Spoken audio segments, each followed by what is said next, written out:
मैंने सारे अपने जो बात पूरी सोना चांदी सब मैंने बेच के मकान में लगा दिया।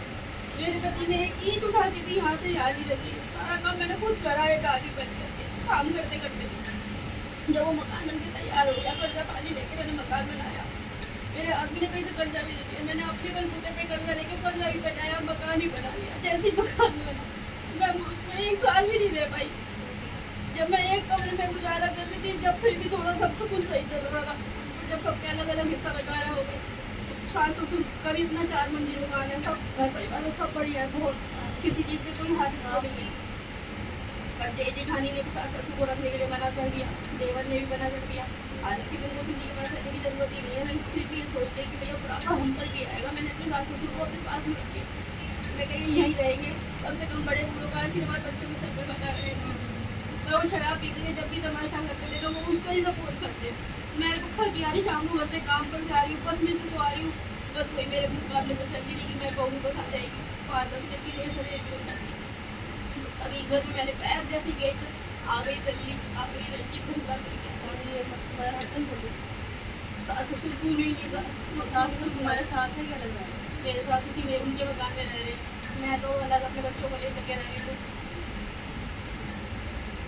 क्या करूँगा? सास ससुर वो अपने हस्बैंड के साथ रहना चाह रहे हो, तो एक करना चाह रहे हो, सास ससुर मुझे तो लगता है कि वो कभी सुन लेंगे। मैंने कल उनसे फ़ोन पर बात करी, उन्होंने एक बार भी ना तो बच्चों के लिए पूछा ना मेरे लिए पूछा, फिर वही सब तो गंद पड़ते बेटे। जब अगर चाहती है कि मेरा आदमी सुधर जाए, मेरा सास ससुर मेरी सुनने लगे, मेरा जिस घर जो घर तूने बनाया है मैं उस घर में ही रहने लग जाऊँ, फिर तो वैसे भी हो जाएगा।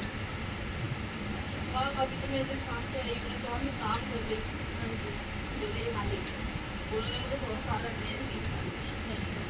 अब पता नहीं उनको 2 महीने से क्या हुआ है, मुझे कुछ समझ में नहीं आ रहा। उन्होंने हर चीज़ में मुझे सपोर्ट करा, रहे भी हम दोनों बहुत अच्छे से रहे हैं साथ में, बच्चों का भी ध्यान रखते थे, सारे खर्चे पानी देते थे।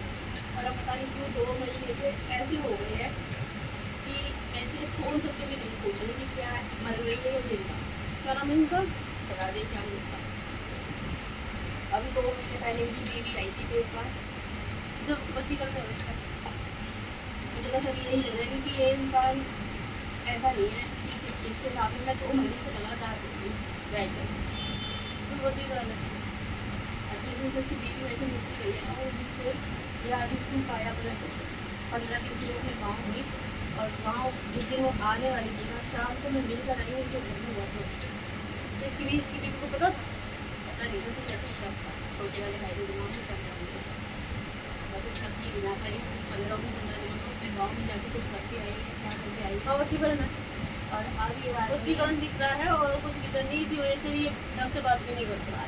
अरे मैं बोल रही हूँ मर भी जाऊँगा, उसको फर्क नहीं पड़ता, कोई फर्क नहीं पड़ता। पहले था कि भाई थोड़ी सी तकलीफ में भी तुम्हारे साथ ही रहते।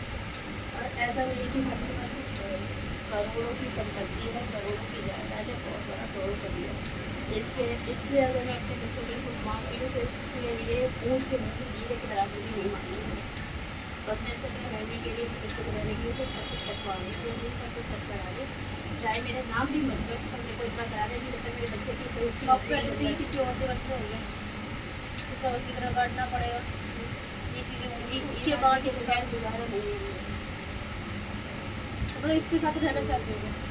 मैं रहना नहीं चाहती, मैं नहीं चाहती हूँ। बेशक मैं बीवी अपने बच्चों के साथ रहे, मैं इनका भी घर खराब नहीं करना चाहती। मैं उसको चीज़ चाहिए कि जैसे पहले चलता था वैसे चलता है। मेरी नौकरी भी बनी रहे, क्योंकि अब तो मुझे भी नौकरी पे ही करना है। क्योंकि जिस तरीके से अभी मेरे साथ चाहे छोटे छोटे से बात करते हैं, मैं अच्छे काम की भी अगर बात कर दूँ ना, तो मेरे को उसमें भी मेरे को डांट के सुना के चले जाते हैं। जबकि मैंने के फ़ायदे की बात कर रही हूँ, काम खराब हो रहा है, वो भी मेरे को 4 बार सुना। क्या काम करते हैं? फर्नीचर में का काम है, तो इसकी मदद में शोरूम का तुम्हारी नहीं कर रहे, मैं शोरूम पर ही नौकरी करती हूँ, पूरा शोरूम मैं संभालती फर्नीचर।